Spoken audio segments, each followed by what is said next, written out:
الحمدللہ رب العالمین والصلاة والسلام علی سید الانبیاء والمرسلین اما بعد فاعوذ باللہ من الشیطان الرجیم بسم اللہ الرحمن الرحیم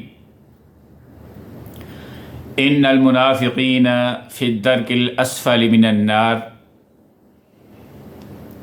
اللہ تعالیٰ قرآن مجید میں ارشاد فرماتے ہیں کہ منافقین جہنم کے سب سے نچلے درجے میں ہوں گے۔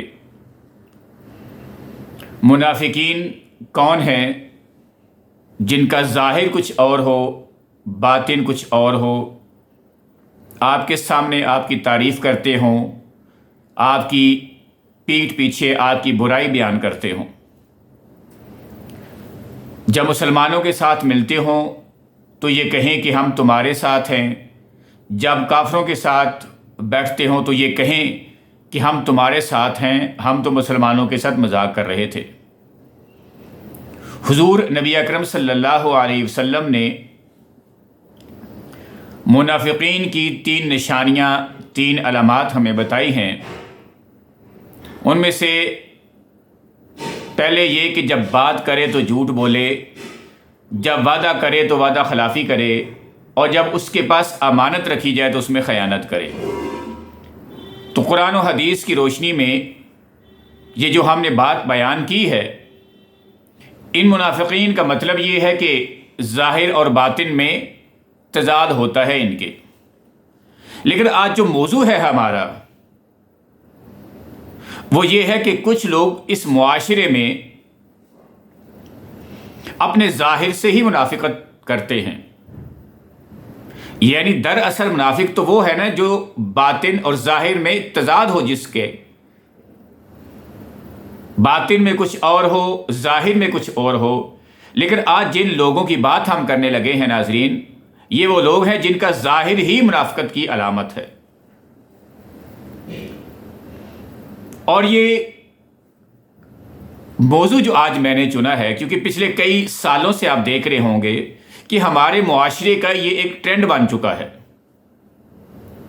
کہ جب رمضان المبارک آتا ہے تو آپ کو ٹی وی چینلز پر وہ لوگ درس قرآن، درس حدیث اور اسلام کی بات نظر کرتے آتے ہیں کہ جنہوں نے سال کے 11 مہینے بے حیائی کے کام کیے، اس معاشرے میں فحاشی کو پھیلایا، بد کرداری کو جو ہے اور بدکاری کو فروغ دیا، اسلام کا مذاق اڑاتے رہے، اور 11 ماہ کے بعد انہیں یاد آ جاتا ہے کہ اسلام کیا ہے، اور وہ سب سے بڑی مذہبی اسکالر بن کے ٹی وی چینلز پہ بیٹھ کے عوام کو یہ درس دے رہے ہوتے ہیں کہ اسلام کیا ہے، اسلام کی تبلیغ کرتے ہمیں وہ نظر آتے ہیں۔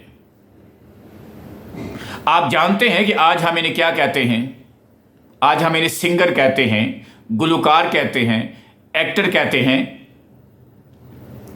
لیکن کچھ عرصہ قبل ان کو کیا کہا جاتا تھا؟ کنجر کہا جاتا تھا، میراثی کہا جاتا تھا۔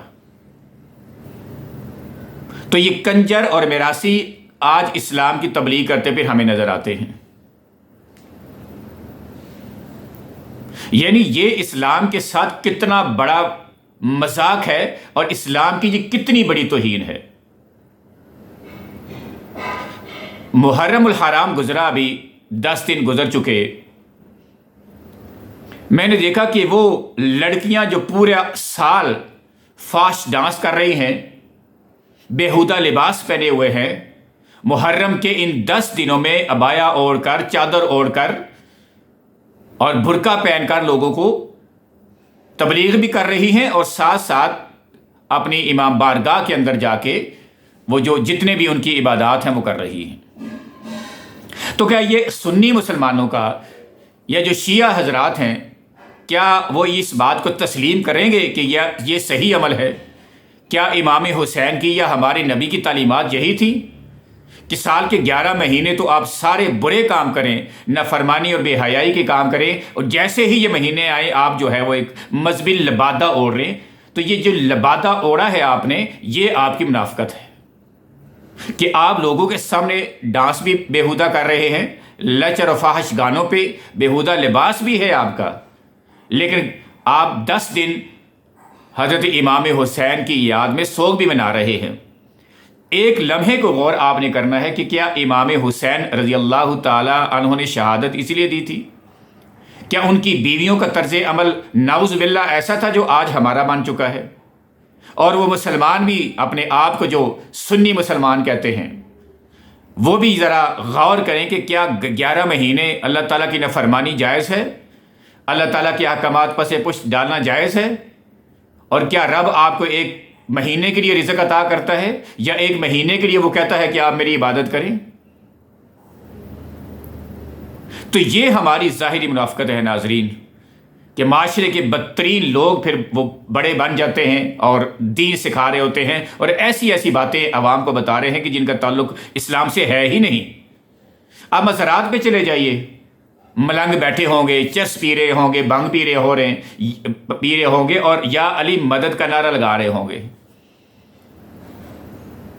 کیا حضرت علی رضی اللہ تعالی عنہ کا نام اس طرح سے بھنگ والے اور چرس والے منہ سے لینا جائز ہے یا صحیح ہے اسلام میں؟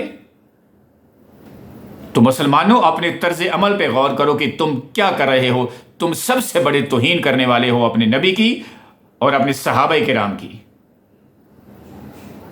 کہ تم نے دین کو اس طرح سے مذاق بنا لیا ہے کہ 11 مہینے تم اسلام کے احکامات کو پس پشت پھینکتے ہو، خلاف ورزی کرتے ہو، اور صرف یہ 10 دن محرم کے اور 1 مہینہ رمضان کا تم مسلمان بن جاتے ہو۔ تو تم سوچو کہ کل قیامت والے دن کون ہوگا جہنم کے سب سے نچلے درجے میں۔ آج ہمارے سارے کام ایسے ہیں ناظرین کہ ہمیں لگتا ہے کہ ہم ہی سب سے نچلے درجے میں ہوں گے۔ وہ باقی جو منافقت کی چیزیں ہیں ہمارے معاشرے میں جو پائی جا رہی ہیں، جھوٹ ہے، دھوکہ دہی ہے، کرپشن ہے، رشوت ہے، یہ ساری چیزیں منافقین کی علامت اس لیے ہیں کہ ہم حرام مال کماتے ہیں اور اس کے بعد چلے جاتے ہیں حج اور عمرے کے لیے، اور یہ سمجھتے ہیں کہ ہم نے دھوکہ دے دیا اللہ تعالیٰ کو۔ تو ڈرو اس دن سے جس دن سارے راز کھلیں گے اور ساری نیتیں سامنے کھل کے آ جائیں گی، اور یہ جو تمہارے اعمال ہیں تمہارے منہ پر مار دیے جائیں گے۔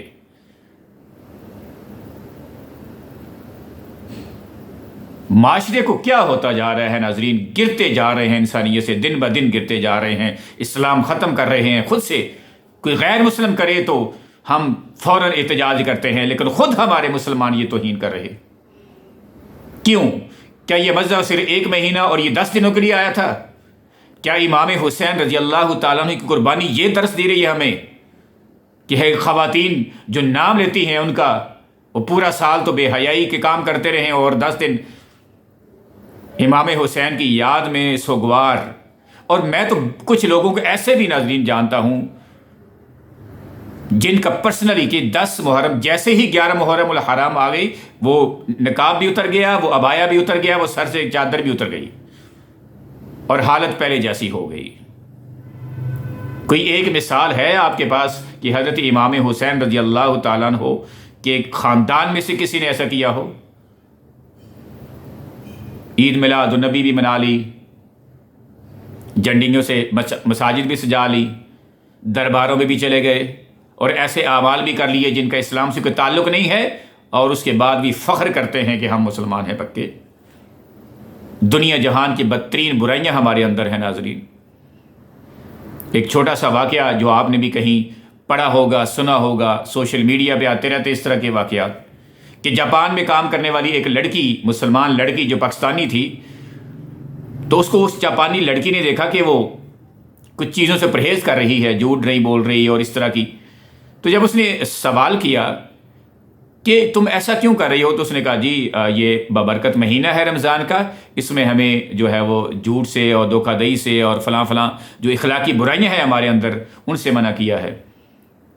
تو اس نے کہا تمہاری تو بڑی موج ہے، اس لیے کہ جو ہمارا مذہب ہے وہ تو ہمیں کہتا ہے کہ پورا سال پوری زندگی یہ کام نہیں کرنے، اور تمہیں اتنا اچھا مذہب ملا ہے کہ 11 مہینے جھوٹ بھی بولو، رشوت بھی لو، کرپشن بھی کرو، دھوکہ دہی بھی کرو، ملاوٹ بھی کرو، سارے غلط کام کر لو، صرف 1 مہینہ جو ہے وہ ان چیزوں سے بچ جاؤ تو تمہارے بڑے مزے ہیں۔ تو حقیقت بات یہ ہے ناظرین کہ آج ہم اتنے بے شرم اور بے حیا ہو چکے ہیں کہ دین اسلام کے ان شعائر کا ہم مذاق اڑاتے ہیں اور یہ سمجھتے نہیں ہیں کہ ہم کر کیا رہے ہیں۔ تو اللہ تعالیٰ سے دعا ہے کہ ہمیں دین اسلام، جو صحیح دین اسلام ہے جو اللہ کے نبی ہمیں دے کے گئے ہیں، اس کو سمجھنا ہے پہلے ہی کہ حضور کے بات کرنے کا مقصد کیا تھا، اور پھر اس پر عمل کرنا ہے، اور اس کے بعد تیسرا درجہ یہ ہے کہ اس پیغام کو آپ آگے لوگوں تک پہنچا دیں۔ یہ میرا فرض نہیں ہے، یا کسی نبی یا صحابی کا فرض نہیں تھا، یہ ہم سب کا فرض ہے، انبیاء کے بعد اور صحابہ کرام کے بعد۔ ایسا نہیں ہے کہ وہ پیغام رک گیا ہے وہاں تک، یا قیامت تک منتقل کرنا ہے، اور بحیثیت مسلمان کے انبیاء صحابہ کرام کے بعد علماء کے بعد عام عوام کی بھی ذمہ داری ہے۔ لوگ کہتے ہیں جی یہ تو علماء کی ذمہ داریاں ہیں، ممبر پہ بیٹھ کے جو ہے وہ تبلیغ کرنا۔ کیا صحیح اور حق بات کو آگے پہنچانا صرف علماء کی ذمہ داری ہے، آپ کی نہیں ہے؟ کیا حضور نے خاص یہ کہا تھا کہ یہ علماء تک یہ بات پہنچے تو وہ آگے پہنچائیں، عوام تک پہنچے تو وہ نہ پہنچائیں؟ بلکہ عوام الناس کو آپ نے مخاطب کر کے کہا تھا کہ جس تک ایک آیت بھی پہنچ جائے تو اس کو آگے پہنچانا ہے اس نے۔ تو میرے تک پہنچی ہے اور میرا فرض ہے کہ میں آگے تک پہنچاؤں، اور ایسا نہیں ہے کہ اللہ تعالیٰ ہمیں چھوڑ دیں گے۔ کل قیامت والے دن وہ اس بارے میں ہم سے سوال بھی کریں گے۔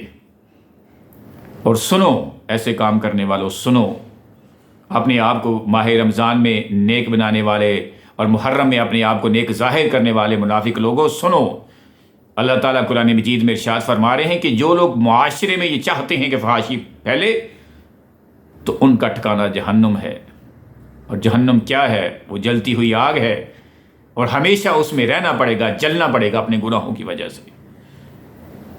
تو خدا را وہ دن آ نہ جائے کہ ہم بھی اس عذاب میں گر جائیں۔ بس اللہ تعالیٰ سے دعا ہے کہ اللہ تعالیٰ ہمیں ان رسومات سے بچا لے کہ جس میں ہم گر رہے ہیں اور اس کو عبادت سمجھ رہے ہیں۔ پیغام کو سمجھیے ناظرین، سمجھیے، غور کیجئے، اور پھر آگے پھیلائیے اس کو۔ اللہ تعالیٰ سے دعا ہے کہ اللہ تعالیٰ ہم سب کا حامی و ناصر ہو۔ فی امان اللہ۔